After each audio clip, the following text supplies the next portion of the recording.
Say ng taong bayan, alams na dito sa DCXL News 558 kHz RMN Manila. Alam naman natin na marami sa ating mga kababayan ang naghahangad na magkaroon ng green card. Oo, ano ba tong green card na ito mga kasama? Ito yung parang pribilehiyo ba ito na maituturing isang dokumento na nagpapatunay mga kasama na yung isang dayuhan ay legal na Nakatira. Oo, residente ng Oo. Amerika. Permanent resident card.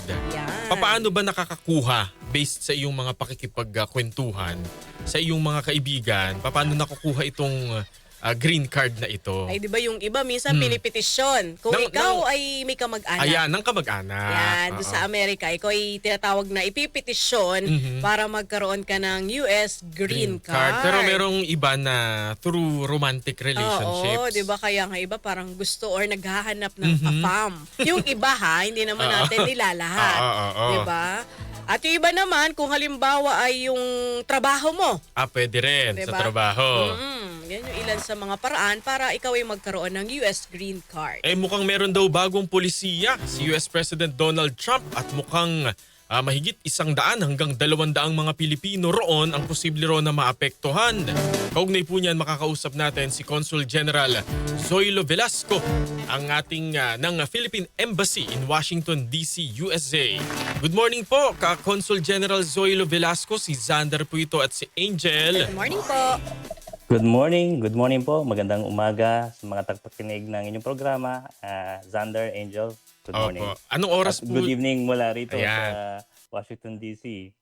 So, rin ng gabi rito, so meron tayong 12-hour difference. Opo. At maraming salamat po sa pagpapaunlak po sa ating program. Bagamat kumbaga po ito sana yung inyong panahon na po para makapagpahinga.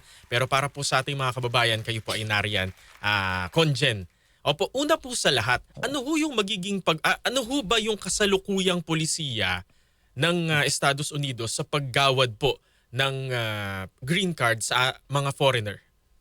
Okay. So bago nitong Biyernes, itong nakaraang Biyernes, bago inilabas itong bagong policy memo, dalawa kasi ang pamamaraan para makakuha ka ng green card, ano? Yung tinatawag na adjustment of status, kung saan mag-a-apply ka ng green card habang ikaw ay nasa US na mismo. At yung pangalawa, tinatawag na consular process, kung saan naman ikaw ay nag-a-apply ng green card sa bansang kung nasaan ka o sa bansang pinanggalingan. So kung halimbawa Pilipinas, mag-a-apply ka sa embahada ng US sa Manila. So ganyan yung proseso. Itong adjustment of status, nakasad ito actually sa batas ng US sa Immigration and Nationality Act. So isa siyang pamamaraan para mag-apply ng green card. Ngunit itong Biyernes nga naglabas ng policy memo itong USCIS, sinasabi na itong adjustment of status o itong pamamaraan kung saan ikaw ay mag-a-apply ng green card habang nasa Pilipinas ay isang extraordinary act of discretion and administrative grace. So parang sinasabi nila it's a very, very high exception. Ang sinasabi nila na ang full intent talaga ng batas, ng immigration policy at immigration laws ng US ay kung matapos na ang purpose ng iyong pagpunta doon, temporary stay, either as temporary worker, as student,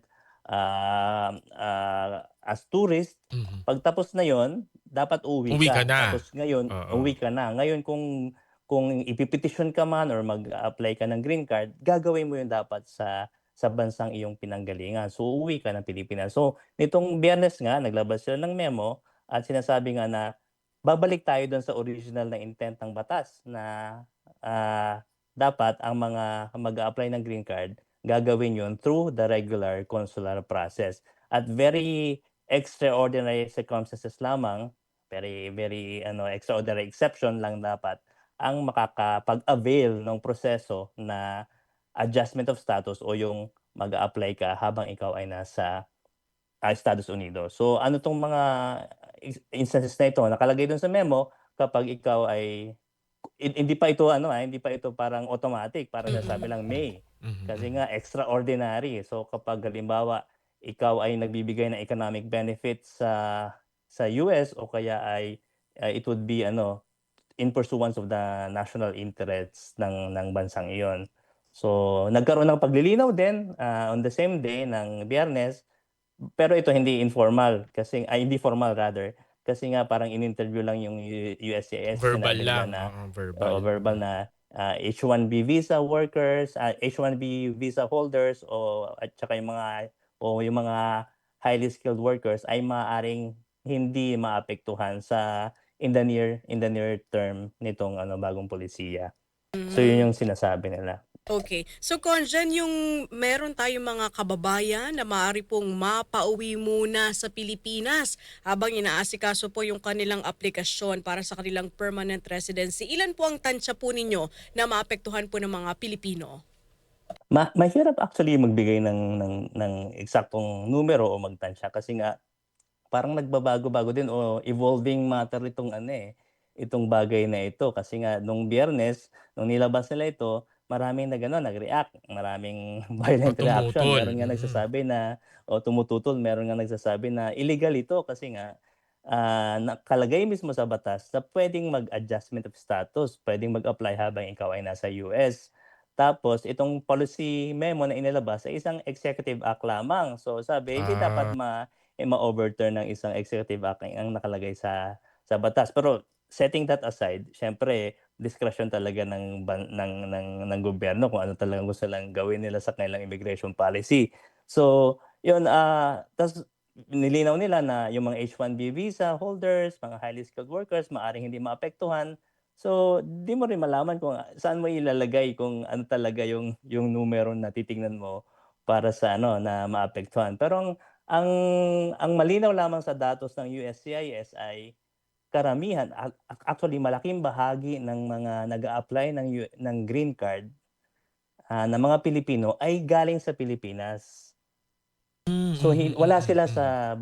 sa sa US mismo. So meaning hindi sila apektado ng proseso ng policy memo kasi ang policy memo ay para lamang sa mga nasa Amerika. Amerika at Mhm. ang iniiwasan nila actually yung mga na-deny yung petition pero hindi Di umalis. umuwi, oo. Hindi umuwi. So, yun ang 'di ba, alam niyo naman ngayon na medyo mahigpit ngayon ang gobyerno sa mga illegal, kaya sa simula pa lang parang iniwasan nila na na na walang mag-stay sa US beyond their intended stay, yung temporary stay nila. Alam mag-TNT kumbaga, Opo, Conjen. Kumbaga gano'n, oo. opo. Kung halimbawang i-set aside na po natin yung mga skilled workers natin, yung mga may hawak ng Mhm. visa na talagang nagtatrabaho po diyan. So ibig sabihin hindi ho sila mawawalan ng trabaho. Ano pa hong type of Maaaring visa? hindi, oo. Ano pong type of visa yung posible pong maapektuhan? 'Di ko masabi pero siyempre karamihan kasi yung mga nag-a-apply, globally, lahat ng Opo, nationality. mhm. Karamihan ng mga nag-a-apply na nasa US nag-a-avail nitong ng adjustment of status, mga family sponsored. Mga At pinetisyon.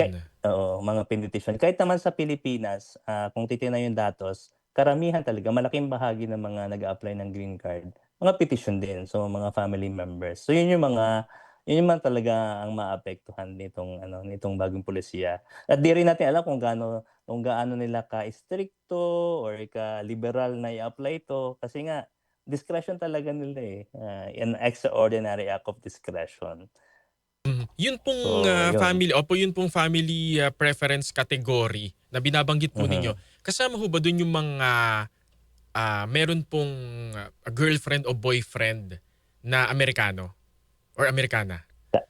Ka sa tingin ko kasama kasi parang Mhm. family member preference din 'yun, Opo. nasa gano'ng kategorya, spouses, children, parents. Mhm, mhm. Opo. So, gano'n. Mhm. Pero Pero 'yun lang, ang pinaka parang magandang balita lang sa atin ay mm. dahil karamihan ng mga nag-a-apply ng green card ay nasa Pilipinas, hindi apektado nitong bagong pulisiya na ito.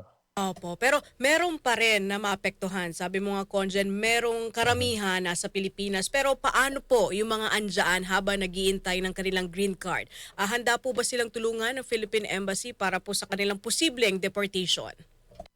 Ah, Siyempre ang embahada ay nakahanda na tumulong sa mga kababayan natin. Pero siyempre may proseso naman 'yan, So, maaaring bigyan sila ng notice sa ganito, sa ganitong, ilang ilang araw or ilang buwan, maaaring ika'y umalis muna tapos umuwi ka, doon ka mag-apply sa iyong bansa.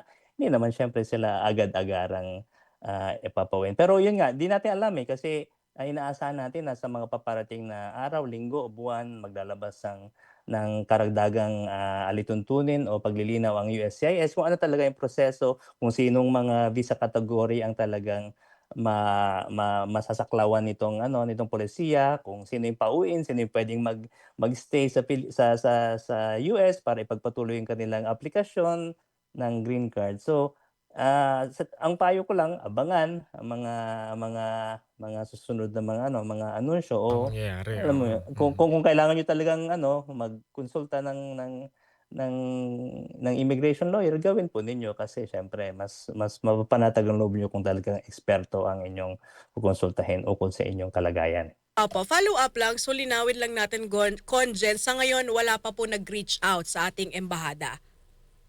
Wala naman po, wala pa naman. Opo. Consul General, baka lamang po alam nyo, meron kasing tinatawag na mga special immigrant.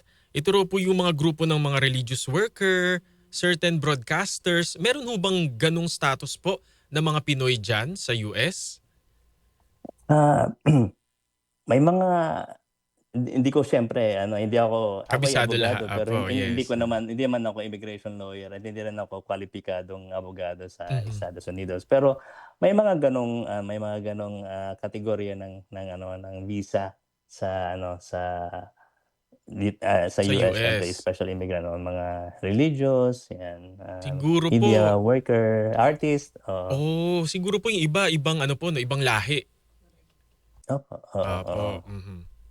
Opo. Sa ngayon po ba, Conjen, meron na po tayong koordinasyon ang Philippine Embassy sa US authorities patungkol nga po sa implementasyon ng bagong pulisiya?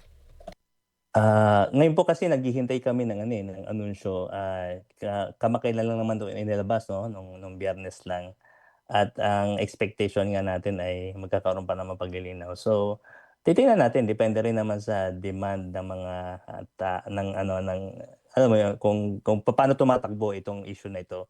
So far wala naman kaming naririnig na mga na katanungan or issue pa ng mga kababayan natin. Siguro, Apo. last on my part, Conjen, ano po ang mensahe na lang ninyo sa mga Pilipino na nangangamba dahil nga po sa bagong pulisiya na ipinapatupad ng US government?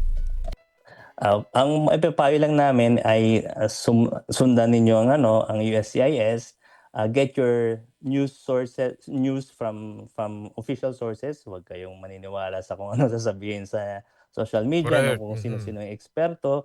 Kasi siyempre, minsan sa social media ang daming eksperto, ano po. So, Mm, mm. ah 'yun, abangan ang mga paglilinaw, mga paparating na paglilinaw at, mga karagdagang alituntunin na ibibigay ng USCIS at siyempre kung talagang, kayo'y nangangamba at kailangan niyo ng talagang agarang kasagutan sa inyong katanungan, maaari po kayong kumonsulta sa isang kwalipikadong immigration lawyer na makakatulong sa inyo na mag-navigate ba sa complexities ng immigration policies. Kahit kami mga abogado na hindi naman talaga, abogado sa US ay siyempre hindi pamilyar sa mga immigration laws and regulations ng US. So yun Opo. lamang po at tsaka siyempre maging mahinahon at patuloy na makinig sa mga official sources. Po, Yun Conjen, lamang meron po. lang tayong pahabol na mensahe mula po sa Sa ating listeners texter. po, no? Oo. Mm. Gaano daw po ba katagal ang pag-apply sa US Green Card at sa bagong pulisiya daw po ba ay lalo pa itong tatagal or hahaba yung panahon ng aplikasyon? Hindi ko po masasabi kung gaano katagal kasi nagbabago-bago at iba-iba rin depende rin sa kategorya mo at saka sa personal circumstances po. May mga tumatagal ng 10 taon, meron 5, Tagal. depende rin kasi. Mhm. So, may mga nakakausap ako sa aming mga consular outreach, yung gano'n natagalan sila 10 years, yung iba mabilis 5 years. Sige, depende rin sa personal circumstances mo. Pero siyempre dahil dito sa bagong pulisiya, ibig sabihin mas dadami yung mga kung uuwi lahat ng mga mag-apply ng green card, meaning ang magiging backlog ay nasa embahada or konsulado naman ng US sa mga bansang merong nag-a-apply ng green card. So kung sa Pilipinas, so meaning madadagdagan yung backlog naman o yung mga aplikasyon sa US Embassy, so magkakaroon ng delay yan. Unless, syempre, magkaroon ng may implement ang US Embassy na sistema para hindi magkaroon sila ng backlog sa Opo. mga aplikasyon na ito. Opo, maraming Thank you salamat po, po. Jen.